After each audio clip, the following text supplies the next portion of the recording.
거대 도시 재난 대처하는 집단지성. 도쿄역에서 지하철 한 정거장 떨어진 곳에 유락조라는 곳이 있다. 이곳은 일본 최고 쇼핑가인 긴자로 들어가는 길목인데 언제나 많은 사람으로 붐빈다. 금년 1월 3일 아침, 새해 연휴를 맞아 쇼핑객으로 붐비는 유락조에서 화재가 발생하였다. 유락조 전철역 선로에서 약간 떨어진 곳에 있는 파친코에서 화재가 발생한 것이다. 다행히 인명피해는 없었지만 주변 도로가 좁고 많은 소방차가 한꺼번에 들어설 공간이 없어서 화재 진압에 12시간이 걸렸다.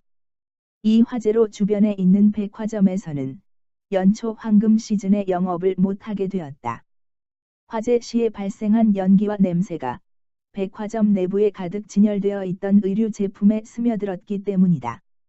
미국 백화점이 추수감사절에 최대 매출을 올린다면 일본 백화점은 연초에 최대 매출을 올린다.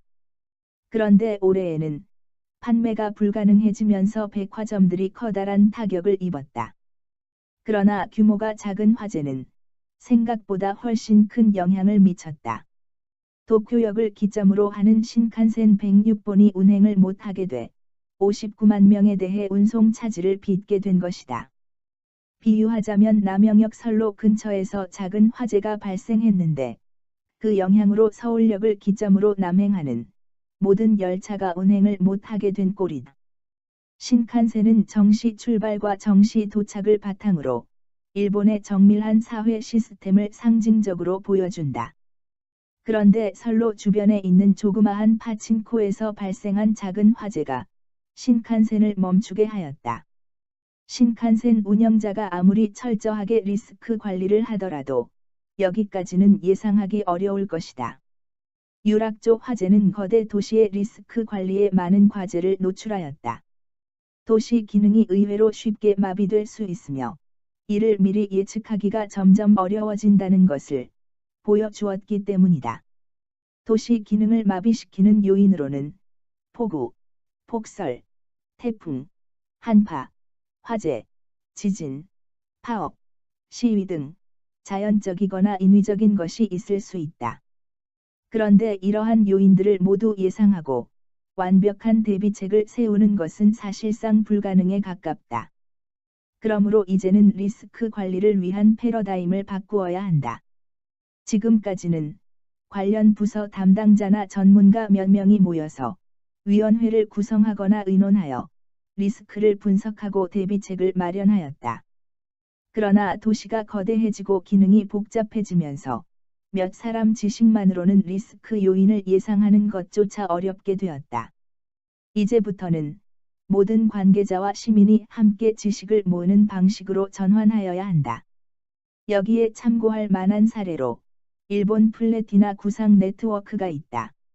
이 모임에는 대학과 지방정부는 물론 기업까지 참가해서 이상적인 사회를 함께 만들어 가기 위한 지식을 모으고 있다. 지식은 반드시 매뉴얼 형태로 표현되는 것만은 아니다. 지식은 시민을 포함한 관계자 머릿속에 암묵적인 형태로 들어 있으면서 도시 기능을 해칠 만한 요인에 민감하게 반응하고 이에 대한 대비책을 제시할 수 있다. 지방정부 기능은 이러한 지식을 널리 수집하고 시민과 공유하며 다음 세대로 전승하는 것이다.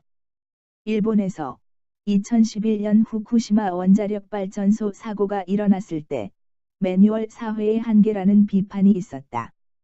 미리 리스크 요인을 예상하고 이에 대한 대비책을 정해둔 것이 매뉴얼이다. 그런데 예상을 훨씬 뛰어넘는 상황이 벌어지면 매뉴얼은 아무런 도움이 되지 않기 때문이다. 도시의 리스크 관리에는 물론 매뉴얼도 필요하다. 그러나 정말 필요한 것은 모든 시민의 지식을 리스크 관리의 기초로 이용한다는 발상이다.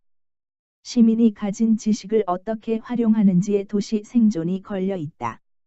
매일경제, 글로벌 포커스 2014년 3월 17일. 윤태성, 키이스트 기술경영학과 교수.